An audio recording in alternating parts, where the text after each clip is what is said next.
Ar esi kada nors jautęs, kad tavo gyvenime kyla audra? Problemų tiek daug, kad atrodo, jog laivas tu jau nuskęs. Biblija mums rodo, kad ramybė nėra audros nebuvimas. Ramybė yra Dievo buvimas audros viduryje. Filipiečiams 4:6-7 mes skaitome: nieko nesirūpinkite, bet visuose reikaluose malda ir prašymų su padėka jūsų troškimai tesidaro žinomi Dievui.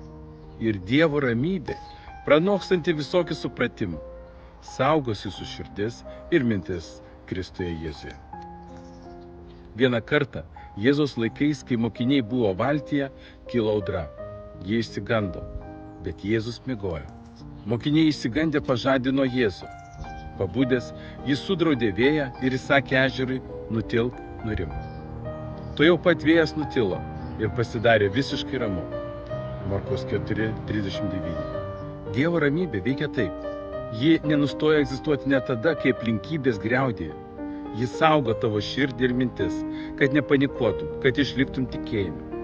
Praktinis iššūkis šiandien: sustok viduryje savo audros ir ištark: viešpatie, pasitikiu tavimi.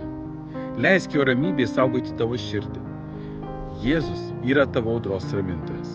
Jei ši žinutė kalba tau, pasidalink ją su savo draugu, kad kartu augtume tikėjime.